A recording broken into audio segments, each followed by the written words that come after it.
Welcome to the Getting Real with Hilary show, where ordinary heroes tell extraordinary stories during unique and never been heard before conversations with your host, Hilary Arno Burns. Hilary's unique listening and way of asking questions results in conversations that aren't usually talked about, so you can create the life that you really want but are afraid you can't really have. We are demonstrating the greatness in the human spirit and creating a world where we all reclaim our birthright of joy, happiness, purpose, and passion. Now, here's your host, Hilary Arno Burns.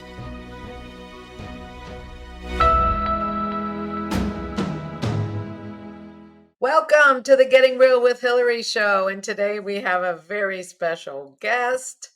Today we have Carla Barrow, and Carla is going to tell her story. It's a great story, and I don't want to give it away, but she is a former attorney, and now she's a marriage and family therapist. So Carla's going to tell us all about her life and how she got into that. And welcome, Carla. Hey there, Hilary. Hi. It's great to see you. You too. Yeah. Thanks for having me on. Yeah, you're welcome. So I think you had a little bit of an interesting childhood with your parents. If you want to talk about a little bit that, and then how you got into being a lawyer, and then, we'll go from there to the therapist. Yeah, that's interesting. It all, I guess, in some ways can come back to childhood. I was the third of four children, two older sisters, a year each ahead of me, and then a younger brother, 9 years. And I would say my mother's from Nicaragua. My father was a Marine who was working in the embassy there. They met and came back to the States. And we say, we grew up in what we'd say lower Alabama, right? Northern Florida and the Panhandle. So very different cultural mix there. And to say that my parents' relationship had its moments of turbulence might be an understatement. Gruff Marine. My dad had a very difficult childhood, poverty, strict parents, in the day when kids were kind of free child labor, if you will. And I think he escaped into the Marines and met my mother, who had been a very cultivated person. So I'm sure it was a great culture shock. But the bottom line was, I kind of saw it as oil and water, growing up. And I wish it would have been that nice. It could be gruff. He could be a yeller screamer. There could be plates thrown at times, kids hiding, feeling like he was not knowing how he was going to be. Alcohol might have fueled anger, and my mother's sort of petulance, sort of following him, pursuing him, could only escalate things. And so, really growing up in this sense of, I got to get the heck out of here, right? Like, I didn't see the environment as being one that I wanted to stay in for a long time. But they did their job well. They were great, in terms of providing, and they were really good in terms of being able to educate us. But it really was difficult being in a relationship with them where it was constant fighting, and really what it would do to my nervous system when I think about it. So, the story is that after that, they stuck together, right? And that wasn't easy either. I mean, when I was born, apparently my father had been having an affair, right? So, and there's a myth that we have another sister out there, and if you are out there and really, we've talked about this, and we'd be absolutely welcome to hear from you. Okay. No one should be left out or feel alone. None of us she wouldn't have been responsible for that, nor were we.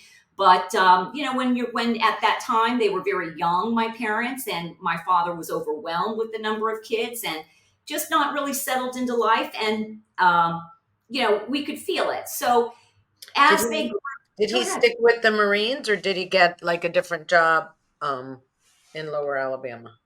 Yeah, well, they ended up moving right from North Florida to southern.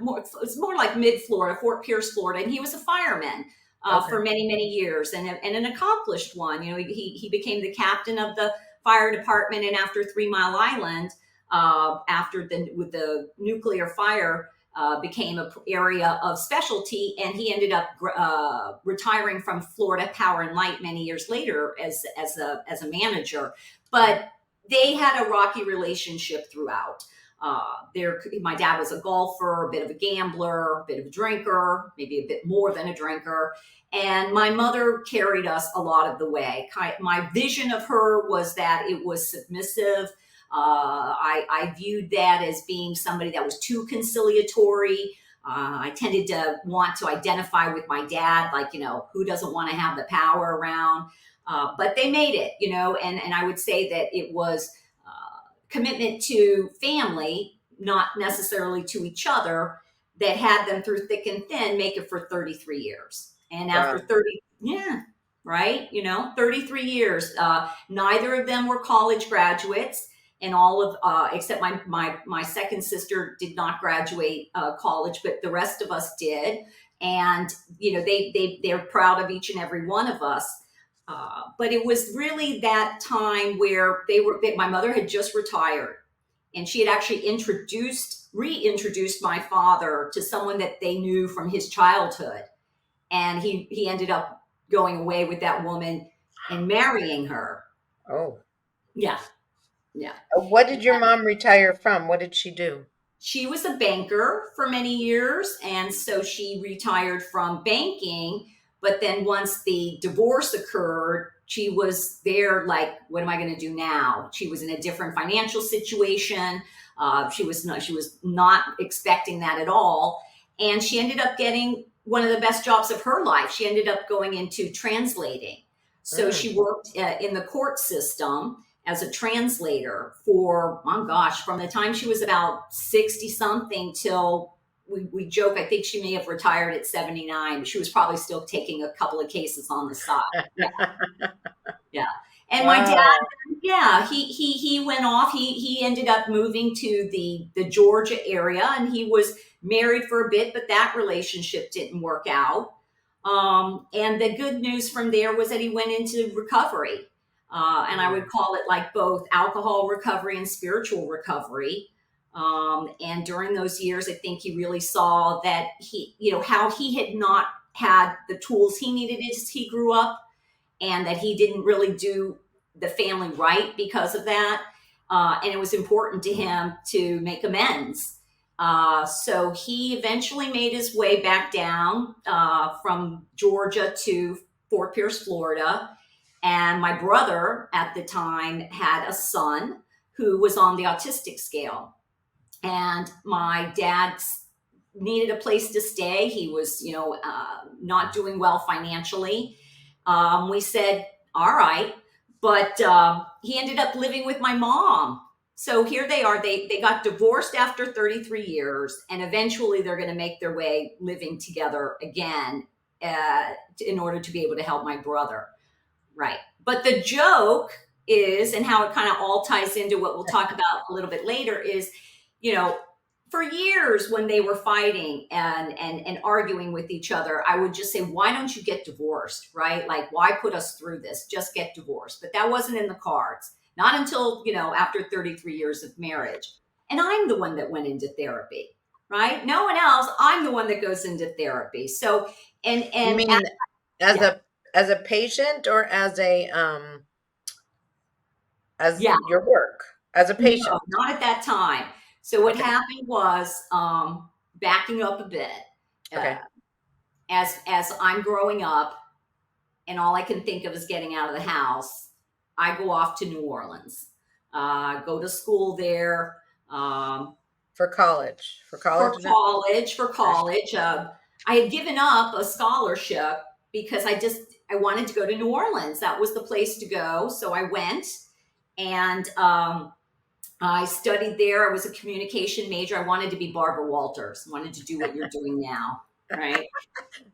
And I dated a lawyer. He was a little bit older than me. And he and my mom were like, what do you mean? Who, what, where, when, how, why? Those are what reporters ask. Those are the same questions lawyers ask. Why not be a lawyer and make more money? And so that's what I did. I went to law school. I was scared. I was petrified. I was a good student. I had been the valedictorian of my high school class and, I don't know, magna cum laude at Loyola. But I had seen this movie Paper Chase where they tell you, one person on either side of you sitting near you is going to be out. And I thought it was going to be me. And I was just that all I could do was just hit the books. So I was a lawyer at that time, but a small town girl going to the field of law. And as luck would have it, I worked for one of the largest at the time law firms, very reputable firm, Greenberg Traurig. It's now much larger than it was then. That was 1989. And that's really where, go ahead, And where was that? Where did you stay in Miami, Florida. I had gone to school for law school at the University of Florida, graduated, and got a job with Greenberg Traurig, and excelled there, but was scared again, just scared. Felt like a fish out of water. A small town girl from Fort Pierce, Florida, a very small, Catholic high school, Catholic university. And so I found myself amid a number of premier attorneys who were Harvard graduates and Princeton graduates and Yale graduates. And I just had this story in my mind that I don't know how I got in here, right? Like the moment they find out, like I'm in trouble, right? That was kind of my shtick. So I was constantly working hard, right, to compensate. And by the same token, felt myself hiding. And when my parents divorced, I must have been around 29 years old. And it was just one of those, stretches. You're not a kid anymore. I don't get to be just a smart young woman, right? Now it's like, how are you doing in your field? And that shaking up of the family surprised me a lot, right? It was like a secure base that just kind of got ripped out from under me. And I was worried. I was worried for my mother. How was she going to do it financially? We were pissed off at my dad, how the hell could he do this after so many years? But through some development work, the Landmark Forum, I took the Landmark Forum. And one of the things that they have you do in the program is to clean up incomplete communications. And that was with my father. And so I actually, on a break, it had been a few years at least after they divorced, that I called him and said, you'll always be dad. You're always going to be my father. I don't like what happened. I don't like what you've done. But I can also see your point. You guys really didn't get along before. So I accept it. And that sort of began, I think, the communications that ultimately, when their marriage failed, that was able for him to be able to come back into the graces of the family, right? So I really do. I'm really thankful for the Landmark Forum for that opportunity to let me let go of what was really a kind of a family cultural conversation over dad did us wrong, to he's the only dad we're going to have. We remembered that those conflicts were also about him not getting what he wanted. And somebody took the brave move of doing the, unspeakable, right? Leaving. And then that created the turmoil, but we pulled it together ultimately. And that's really my story here, right? Is that, we don't know what tomorrow brings. And if we can stay open to creation, right, lots of things that we didn't think would be possible are. Yeah. Wow. Okay. Did your siblings do any of that work and get complete with your dad too? Or did you just do it and they all kind of... Yeah, we were in different places, and at the time they haven't. My brother did do the Landmark Forum. My sisters have not. My eldest sister is very involved in her church, and that is really like her basis for spiritual development. And my middle sister didn't, but I would say that they're kind of engaged in open ways of thinking. We all grew up Catholic, and forgiveness is a large part of that. Hmm. And I think we always understood that we really loved our mom and we really loved our father, but we just didn't think they made a good couple, right? Yeah. The match wasn't one made in heaven necessarily. Great parents, they each loved us and supported us, but together they were, it was combustible. Yeah. Okay. So, all right. So you cleaned it up with your father. You were about 29, you said, when they got divorced? You were 29 when they got divorced. And then when did you clean it up? Like right after that, or? It wasn't right after. Let's see. That would have been. It would have been several years later. Okay. I think I took the landmark form it's in 2001, so it may have been like Mhm. 7 years then. I mean, by the time the Wow. divorce was final, it may have been a couple, 2001, Right. or it's hard for me to Okay. remember, but it was several. It was a period of several years between the split, them getting divorced, or not speaking, and then reuniting. Okay. And so you were still being a lawyer. Did the landmark forum help you at all with that and the fear and being afraid? It's interesting. I would say, of course, but in the way of I had to start taking responsibility for it wasn't the culture of law or lawyering that was holding me back. It was my story that I didn't fit in, right? Mm, And my story that I was not good enough, or that I didn't know how. And so it was, I would say that I learned to see that who I am is someone that thrives in community. And I just put my focus on trying to be more of service to people, right? Like, I didn't think I was the smartest one in the room. I didn't think that I was the one that could be the toughest or go for the jugular, or that, I had some brilliance that could see the only strategy to win. I felt like was a good, solid, intelligent, hardworking team member, that was going. I had the mettle, I think, to kind of speak up if I thought something could be done differently. And then I just wanted to be around people. I could be a jokester a bit, and I was the one who I think in some ways broke rules, in the sense that, I recall we used to have different tiers of compensation. You would be bonus based on how many billable hours you had, and my colleagues would typically always go for the highest level, and I didn't. I went for the middle. I was like, I wanted to go out and run. I used to go to the theater. So mm. for me, it was always, as I look back now, maybe looking for a middle path. Yeah. Yeah. Just like I like to work hard, but play hard is Yeah. what I would say. And how the other thing that I see and I can attribute to, the developmental work, was that, I found that in the law firms where I was working, if I wasn't being recognized, one place where I would be is if I did service in service organizations. So I volunteered. I volunteered with an organization, called Results, that, was to end hunger and poverty. It was a offshoot of the Hunger Project, Hmm. and ended up lobbying with Results for more than 20 years. Yeah. I ultimately ended up on their board of directors, and that was I had to run three. I ran 3 times to get there, and, Wow. yeah, and each time learning more. I could see I didn't have the cachet, or I didn't have the resume at the time, to be elected, and I worked toward that. Making presentations on radio, writing letters to the editor. I've been published, op-eds on hunger and poverty. And so it was that kind of work, right? That work, the uncompensated work, the service work.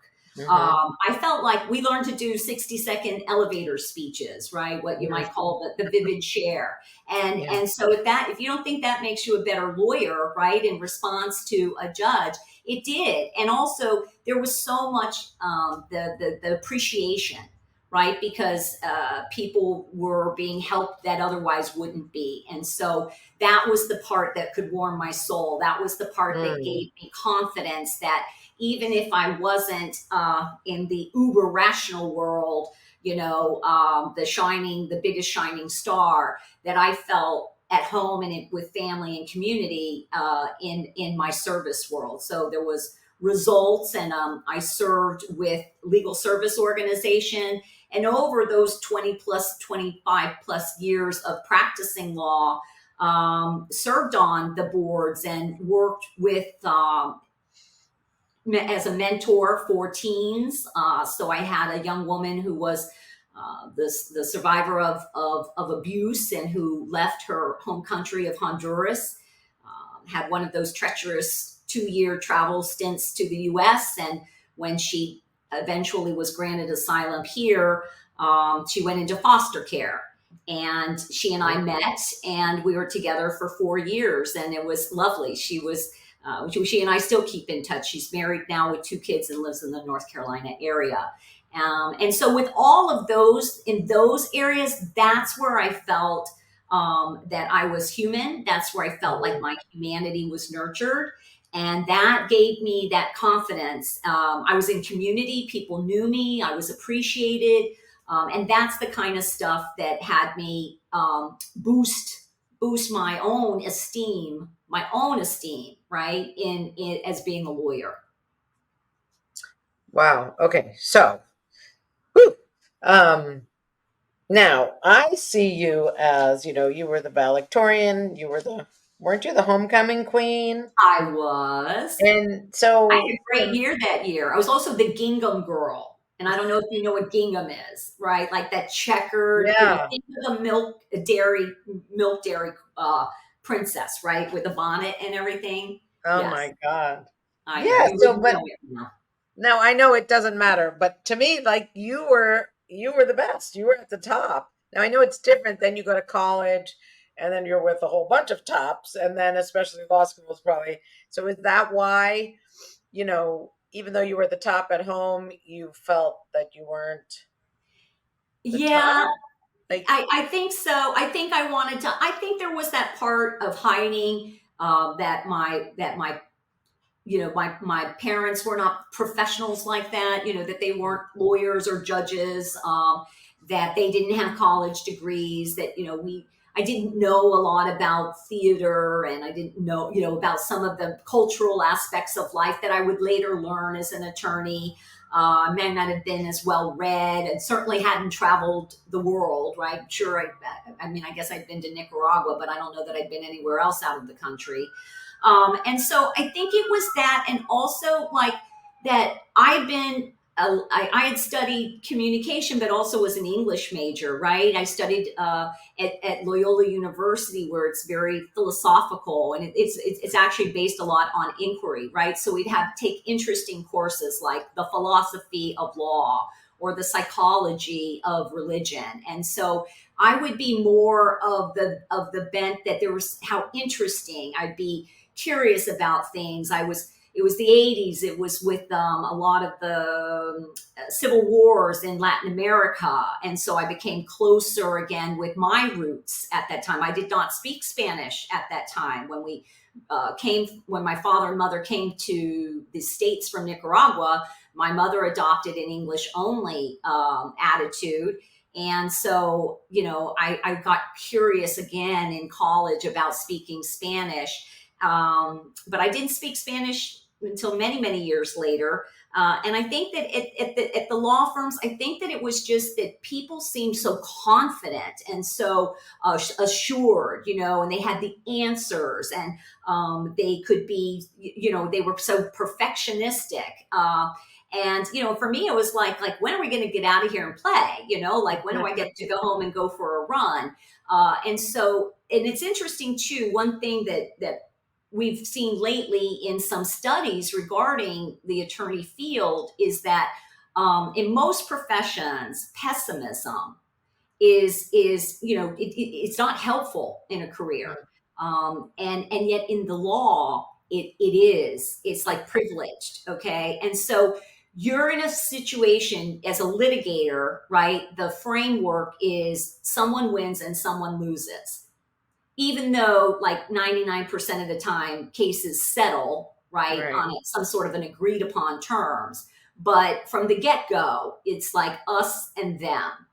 And there could be everything from, like, I'm a friendly person, don't be too friendly, right? There could be, like, wondering if you have the right position. Don't wonder. That's not, that's, this is it. This is the, right. We've got Wow. the answer here. And, you're trying to learn and grow and assert yourself and, have discernment. But if you've got clients and they may be ones that another partner brought in, that doesn't matter. Again, it's about, there's a certain frame within which you got to go for the jugular. And it wasn't always like that, so I don't want to like exaggerate, but I really did feel that it was something where everybody was so cautious and where everything needed to be so perfect, and there was also a lot of, I felt like we trafficked in insults. It wasn't just that the other side had a poor argument or that they hadn't thought something through. It was that they were disingenuous. That was like the word I'd hear all that they're disingenuous, right? Or opposing counsel telling me she doesn't know what she's doing. Like, I can't tell you how many times she's misconstrued something. And it's constant undermining. And again, who were they talking about? They were talking about the lawyers. Yeah, lawyers would talk about lawyers that way. They'll talk about lawyers, even they would joke if someone in the firm didn't catch on to something. There would be jokes about the opposing counsel. There was just this way where I always kind of felt like, don't be the one that leaves the room. Right. Yeah. I It was didn't. like my sorority. We We knew if we left, we'd be the one talked about. I got that. Yeah. Yeah. And so there was the way that, the other thing was the power dynamic. I was at that time, it was 89, and certainly there were many women in the field, and thank God, upon the shoulders of the women before us. But it was still a time where, I'd be the only woman in like a law firm luncheon. I would be the only woman in a deposition room. I could be the only woman at a mediation table. And I think that's changed. I think that, and certainly there are, but women still don't have not risen to the level of power that men have. And so it goes back to that dominance and submission around like my family life, right? Where, it was mostly top notch, sharp, die hard, take no prisoners kind of attorneys that I might be working for. And I felt that I was sensitive, right? I felt that maybe from all that fighting that I was part of, or witnessed as a young child, that if people said harsh things, like, it hurt some. And so I could internalize it and personalize it. I hadn't really done all my work yet, right? But that was hard for me, really hard. Was it mostly men? I mean, you're saying you're the only woman. How many women were at the firm? I mean, you haven't mentioned that you were, that it was men versus you yet. So was that all the time, or just happened to be in those particular cases? Like, I could see feeling inferior, especially, their game is different than women sometimes. Well, so it seemed, right? Yeah. It But depended. Like in the larger law firms, you would have. I certainly had other women on the team, brilliant women. One of my very good friends, an excellent, nationally acclaimed attorney. But there would be more attrition of women. They might get married and have children and leave. But when I was in mediums to smaller firms, I might be. Let's say if there were 12 attorneys, there might be 3 women. But then if it was a luncheon meeting, not everybody would be there. You might be the only woman. So it wasn't unusual to be an only or the minority voice, if you will. And I think that it was a time when there was when I started, right, when it was more rule oriented and hierarchical. I think in time, I think, you know, in the more recent times that there's, especially while they've looked at attorney well-being, right, and how lawyers are one of the ones that have the highest suicide rate, highest alcohol use rate. You know, rates of divorce are, you know, out of, you know, as well very high. And so, you know, you can see that it's just it's tense. It's a lot of stress. And now I think that the industry is beginning to respond to that, and I inject myself in there as well, and want lawyers to have a sense, as I did eventually, right, that we are capable of many things. We have many talents, and we can serve the world in many ways. And that the system of hierarchy versus collaboration, you know, and fighting to the end versus uh, alternative dispute resolutions and collaborative divorces. A lot more things are coming out, I think, to make it a more civil world, or at least that's the hope. Yeah, that's great. Okay, we are going to get the rest of the story when we come back from the commercial break. Thank you for bringing us to this exciting point, and we'll be right back.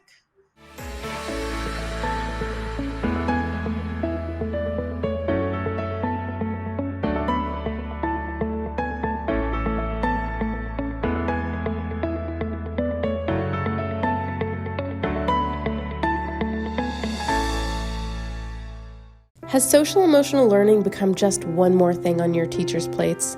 Do teachers and students both find it boring and ineffective? Then bring Kikori to your school.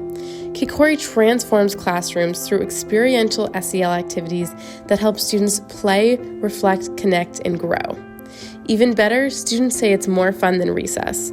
Schedule a no-obligation conversation at kikoriapp.com/bringkikori. Kikori. Do you ever feel like you can't say what you really want to say? Or that you're stuck or in a holding pattern in your relationships, career, personal life, or finances? Are there things you want in life that you've given up on? Are you resigned that this is as good as it's going to get? If you answered yes to any of these questions, then Hilary Burns, host of the Getting Real with Hilary show, has the solution you need. Hilary is a published author of 3 books and has a program called the Getting Real process. This process frees you from what is holding you back, allowing you to create a life you love. Don't believe it? It is hard to believe that it could work, isn't it? The proof is that hundreds of Hilary's clients have used the Getting Real process and are now free to create whatever they want in relationships, career, finances, enjoying life, or just loving themselves more. So go to realtalkwithhilary.com and order Hilary's book, Real Talk, and set up a conversation.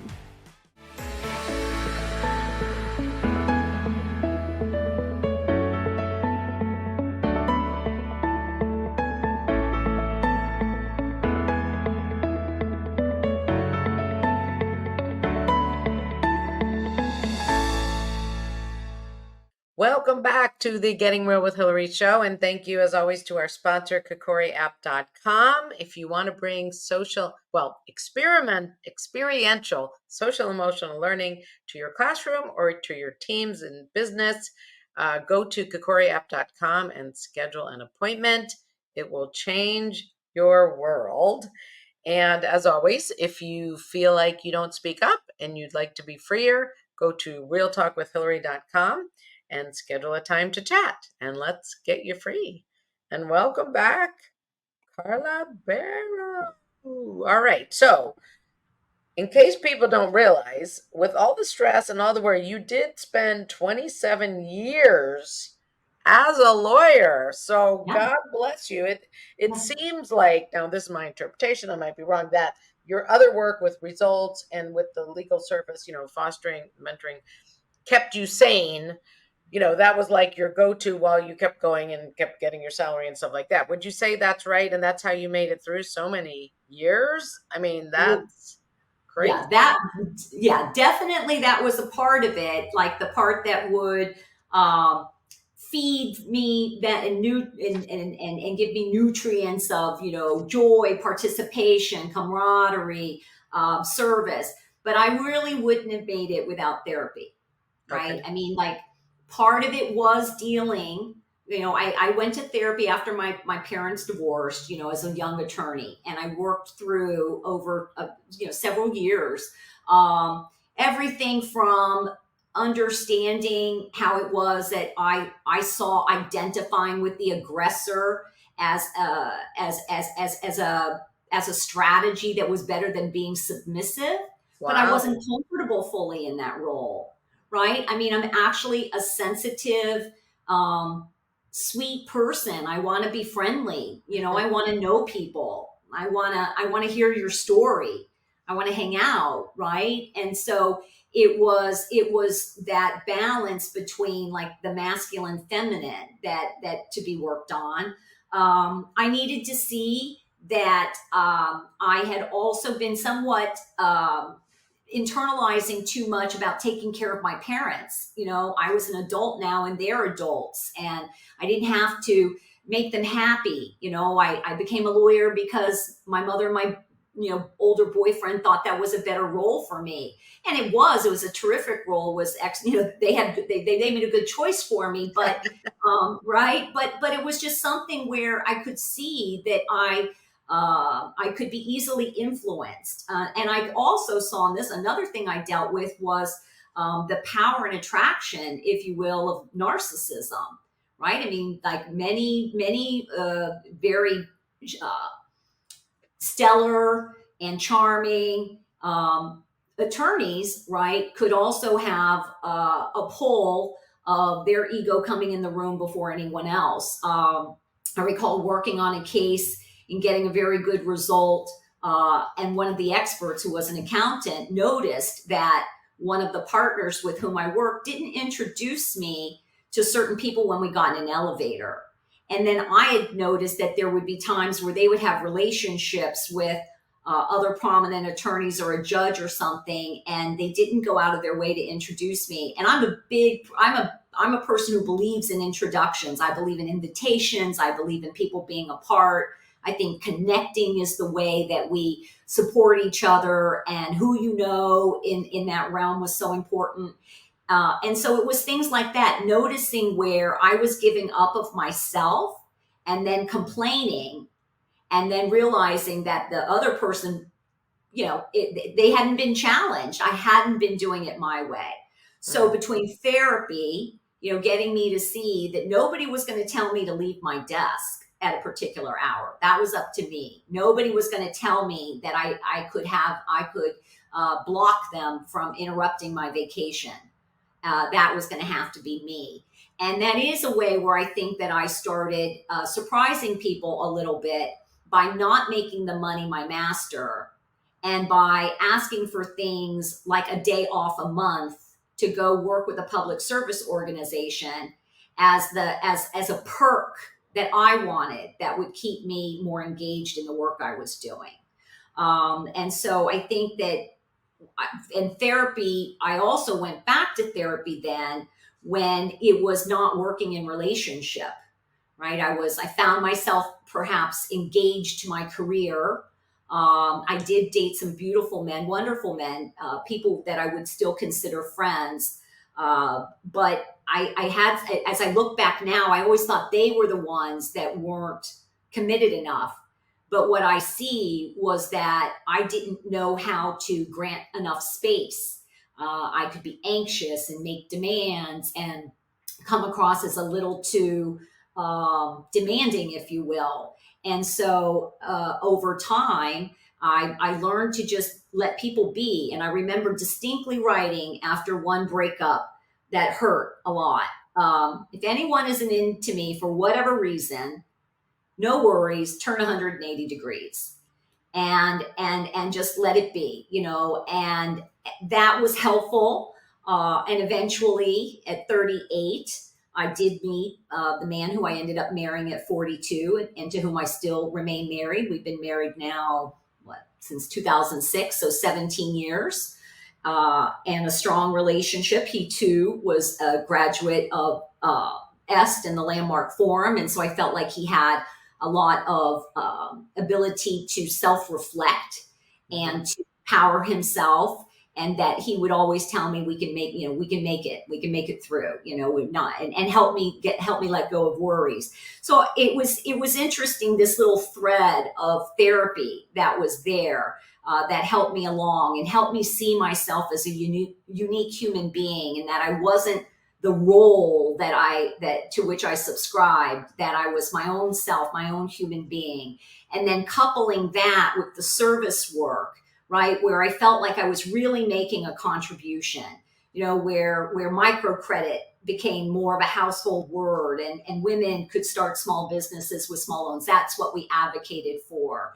And who can't feel good about that? I felt like I learned about Congress, right? I learned about how bills come into laws, and how advocacy, it plays such an important part in policy making, and how things go for the haves and the have-nots. And all of that enriched me, right? So it wasn't one particular thing. It was kind of this way of getting through conflict, that something wasn't quite aligned for me. And instead of blaming the system as though it was going to cater to me, I had to learn to let go of those expectations and find a way to create something for myself. And that's how I did it. Therapy was my support system. I think it helped reparent me. I think it gave me like a sense, even if it didn't like instill me with confidence, if I didn't have the confidence, I knew where that came from, and I could talk back to that voice. And I would say that overall, because my husband, when I met him, he was a committed bachelor. And when we did get married, his brother said, "How did you do that? How'd you get this guy to marry you?" And I said, "You should ask him." And he said, "She was persistent, but she gave me space." And that's something I'd say that I like, that I can align with that still. Being somebody who's persistent in what we want, or what we want for others, but granting space both to myself and others as well. Wow. Yeah. Whew. All right. So we got like 13 minutes left. So how did you make the move from law school? Did you have to go back to school to become a therapist? I did. Yes. How'd you do that? While you were working? Yes, I did. So, I will say that, ever since I started the practice of law, I always had that doubt as to whether that was really me, whether it was really the best fit for me. And with some great girlfriends, we used to go to the Grand Bay for happy hours on Fridays. And one of my friends would always say, "So how much money do you have to save? Come on, what's your number? How much do you have to save before you go off and do this thing?" And so, there was kind of this, if I was going to talk about it, there'd be this push to get something done. And I kept extending it, right? And I created a bucket list. And this was something I also did through the Landmark Forum, was if I'm going to be in this role, I'm going to empower myself. So, who can I be? What can I play with? And whether I am that or not, who cares, right? So I said, I want to get on boards. So I started serving on boards. One was the American Nicaraguan Foundation. One was a legal services organization, and being a contribution both financially and with my smarts, right? And then it was, I wanted to do more trial work. And so in that situation, I just would inject myself in if I knew a particular case was more likely to be one to go to trial. And I said, I'm going to do at least one more big trial before I end my career. Right. And it happened that, I was in a couple of really big cases, and one of them did go to trial. We were in trial for 6 weeks in North Florida with a big team, at least 10 to 12 on our side and the same on the other. And it was just, so hectic from day to day, that at the end of that, I said, the next time I'm across anything that seems this crazy, I'm going to be in the therapist chair. And that was like in 2013. Oh. And I was 50 years old then. Well, is that right? Yeah, 50 years old.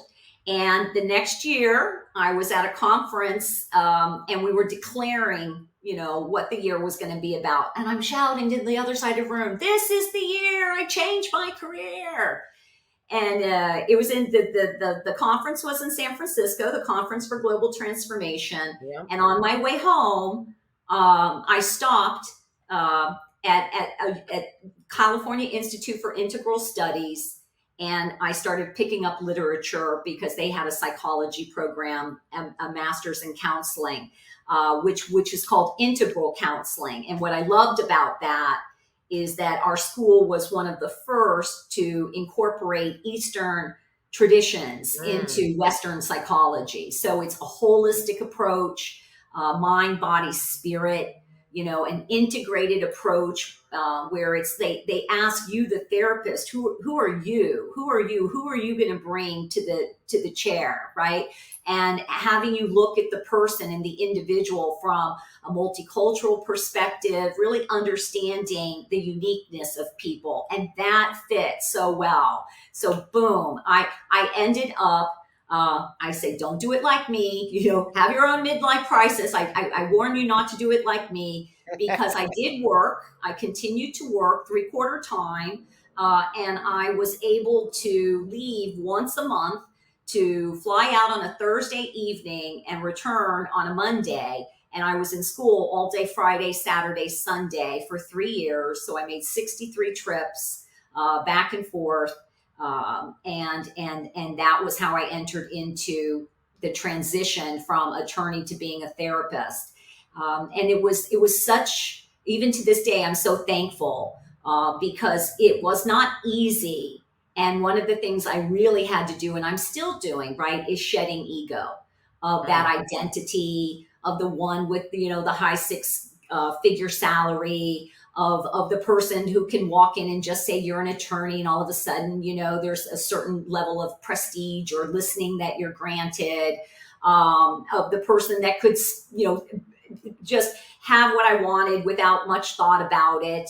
And, really getting that this was going to be about my contributing in life. And that's how I looked at it, as I call this my sunset career. I could do this until the cows come home. You might take me from the chair into the grave, who knows, but it's great. It's like that part of me that loves people.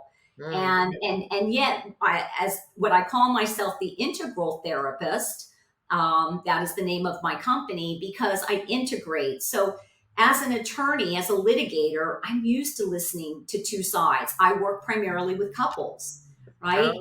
And so I'm very familiar with one side thinks they're dead right, and so does the other, right? And yet somehow, we're going to find some sort of resolution to this, or we're going to be stuck in the same old chaotic mess that we're in.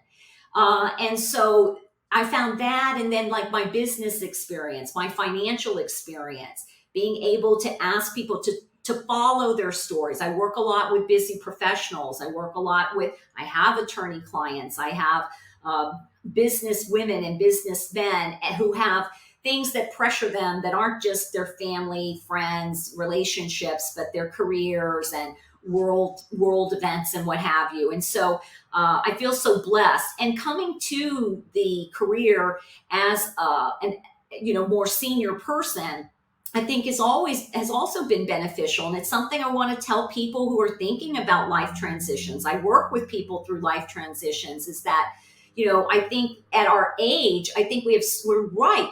We're like very enriched, ripe fruit that could probably be placed in most any organization and make a difference. And that's something too that I want to carry on as I approach retirement, being able to have generations to give to younger generations, and to be able to have people, like I say, every tool in my toolbox, like I'll whip them all out. I know how to use them. I want you to have access to them as well. And so that's lawyering, work with the growth and development work of landmark education, my public service work, which included enrollment, registration, writing, getting news clips and things out there. So I find like in some ways it's been something that was just, it took time to get here, but I feel like I'm in the right place. Yeah, that's amazing. Now, how did you, when you went to the school and you said it took you 3 years, and then did you just quit? Like, how did you start getting clients? Like, how did that all work? That's interesting. So I had to create my own internship here in Florida since I was at a California school. If I had wanted to stay there in California, there were all sorts of, CIIS has some of the best counseling centers around, but I came back, and again, through a contact, a landmark graduate who worked within an organization that focused on trauma. And it was perfect because by this point in time, I had learned Spanish, which we didn't get into, but I did that in my 40s. And I worked at a trauma resolution center where primarily we were working with undocumented immigrants who had been traumatized either through their travels or through loss of family members, etc. A lot of domestic violence issues. Sometimes there would be other kinds of situations. So I started there, and then I worked also at a domestic violence shelter, and I worked with children there. And so it was, again, mostly through contacts. And I was also someone who I wrote a kind of a cold call letter, just wrote one to people, and I found one position there. So I had to do whatever it was going to take. And talk about shedding ego. Yeah. So you got a position someplace. You didn't start. Well, what's interesting, in internship, you do need to have somewhat of a position. You can be a private practice intern. And I started to do that. So even as an intern working for other organizations, so I could get supervision and really learn the skill set, I knew that given my age and sort of my desire to be on my own, to have my own solopreneurship, if you will, that I wanted to start my own practice. So during internship, I looked for a place where I could see clients, and I saved my spot. I had to reserve it and to pay to get the space. I had one client for a full year, right? And worked at an agency. And then little by little, and it's where I see clients is that Bayview therapy. And we cross market together. We have a number of clinicians so that we all have different specialties, which allows us to serve the community in a holistic way. So I've had to do all those things that I'm sure that you do too these days in a modern world. Newsletters, your Instagram, LinkedIn, all those accounts. You're doing events like this that give us the opportunity to let people know how we can help them. Wow. All right. Well, we have 3 minutes left. Yeah. I mean, obviously you've been how many years have you been doing this for now? So count. 2018 is when I saw my first clients, right? Okay, so 5. Wow. Yeah. And so amazing. Now have been a licensed therapist, and I focus on couples primarily, right? And really help them unhook themselves, right? From this cycle of how they can only see one way. And I try to have them in this holistic approach, see the resiliency, see the strengths, try to pull away from being just saturated with problems and remind yourself of where is the love, where was the connection, and can we get that back? I also work with individuals with trauma. And like my big goal when I'm out there in my sunset career is that as part of fun and adventure and serving communities that are underserved, one day I want to do pop-up therapy where I have a mobile van. Wow. And who knows, maybe with grants and maybe with some public or some private funding, I would be able to set up a little shop that could come in at special times or special needs and do both find some ways with the community to provide both mental health services and legal services that might be needed in English and in Spanish. That's one thing I have on the back burner. Oh, that's awesome. All right. So do the people who reach out to you have to be in Florida? Because we only have like 1 minute left. So Yes, I do run a skills group that is open to people outside of Florida, but I primarily focus on individuals from Florida. If you want to reach me, and I'd love for you to do that, I offer a free 15-minute consult. You can reach me at Carla Barrow, CarlaBarrow, at The Integral, Integral Therapist. Carla Barrow at The Integral Therapist. I welcome meeting with you. okay, great. And what would you like to leave? What kind of message would you like to leave for people? Like, what kind of world do you envision? What, how do you want to So the impact thing the I'm world? interested in now and what I'm dedicating myself to is exploring what matters most in our relationships. And when we're not there, when they feel off, learning how to repair. Because I find we need to return to that state of relationship for connection and creativity. So I'm up to people finding how they can create what they want. And when it's in states where it looks like it's going to break up, rather than it having to split or schism, to be able to repair. And I'll leave folks with this, the reminder that my parents were married for 33 years. They divorced. They were apart for about 15, and my father spent his last 10 years with my mother. We were all together with him, taking care of him in what was then my mother's marital home while he passed away from cancer. And so the value of being able to put aside what you think are the differences and restore yourself, like to family or whatever it is that works for you, is possible. Wow, that's awesome. Well, thank you, Carla. This has been wonderful, interesting. I applaud you for everything you've done, for everything you've been through, for where you've gotten, and for now what you're giving back, based on all your experiences. It's amazing. So thank you. Thank you for having me. It's such a pleasure to be able to tell the story. Thank you. Yes, it's fabulous. Thank you so much. Keep up the great work. All right. Thank you for watching this episode. I started getting real with Hilary when I discovered that I was a people-pleasing, pleasant phony and wanted to be more of my real self. We can grow together if you will like the show, subscribe to my channel, and share this episode with your friends and family so that we can have a world that's more real.